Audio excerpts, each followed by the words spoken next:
penggantian hari libur ya dalam kurung Sabtu dan Minggu menjadi hari kerja menjadi hari libur. Maksudnya penggantian hari libur Sabtu dan Minggu menjadi hari kerja. Ya. Nah ini pertanyaannya belibet. Lalu kapan liburnya maksudnya ya? Gitu liburnya di hari kerja lainnya. Ya. Ini maksudnya gini Pak Abi. Pergantian hari liburnya Pak. Karena hari Sabtu dan Minggunya dia harus kerja. Ya. Jadi hari liburnya ini harusnya Sabtu Minggu tapi digeser nih. Pertanyaannya banyak. Jadi hari liburnya digeser gitu. Ya. Tentang menggeser hari libur ya. Kurang lebih begitulah. Ya, tentang menggeser hari libur dari Sabtu dan Minggu. Baik. Jadi apabila sebuah jadwal kerja sudah dibuat, sudah ada jadwal kerjanya, baik itu yang bersifat bulanan atau yang sudah diatur sebagai standar di dalam perjanjian kerja atau PP atau PKB, maka itu menjadi acuan pertama. Perubahan terhadap jadwal kerja tersebut, baik hari kerjanya maupun hari liburnya, karena ada kepentingan-kepentingan tertentu. Biasanya ini terjadi kan kalau hari kejepit nih Pak, ya kan? Udah biar efisien, kita nggak usah libur, nanti liburnya di minggu depan aja, gitu kan? Mungkin cuti bersamanya nanggung, misalkan, kan gitu tuh. Maka itu harus mengikuti aturan pada saat ketentuan itu dibuat.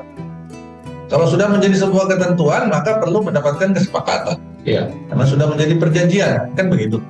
Ya, sudah muncul dalam peraturan perusahaan, berarti merubah peraturan perusahaan ya harus mengikuti prosedur perubahan peraturan perusahaan. Kalau sudah muncul di peraturan perusahaan, kalau sudah muncul dalam PKB, berarti harus mengikuti ketentuan perundingan di PKB, negosiasi terjadi perubahan ketentuan dalam PKB.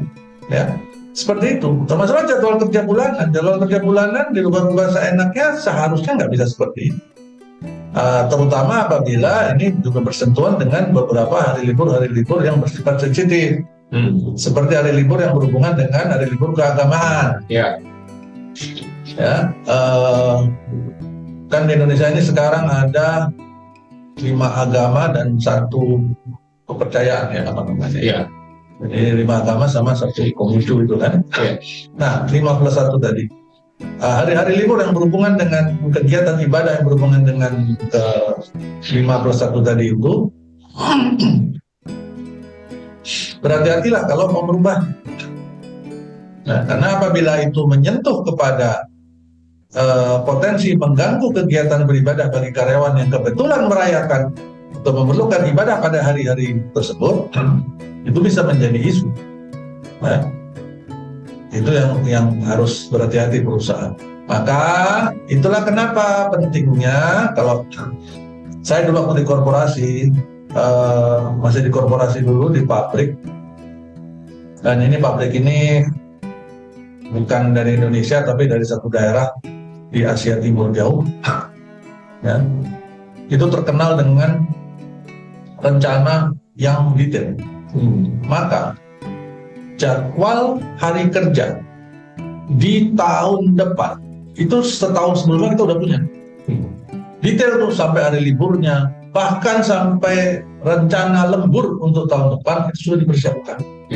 Nah, jadi pembuatan rencana itu nggak sembarangan, diperhitungkan dengan matang, mempertimbangkan berbagai hal. Salah satunya adalah mempertimbangkan kapan tanggal-tanggal hari libur yang berhubungan dengan keagamaan, misalkan, itu diperhatikan. Kapan cuti bersama, kemudian hal-hal lain yang berhubungan dengan produksi atau order, pesanan dari pelanggan dan sebagainya. Ya, sehingga kita memiliki jadwal yang sudah baku, bahkan setahun sebelum dimulainya tahun fiskal berikutnya. Jadi kalau untuk tahun 2026 itu sekarang ini bulan apa? April. Ntar di bulan Mei atau Juni kita sudah mengeluarkan, sudah menyiapkan kalender kerja di tahun 2026. Kita udah siap, ya, dan udah diresmikan. Nah, sehingga tidak mudah untuk merubah. Ya. Tapi secara sederhana seperti yang tadi saya bilang ya Bapak Ibu, kalau sudah menjadi sebuah ketetapan maka perubahannya membutuhkan persetujuan. Nah, demikian. Terima kasih.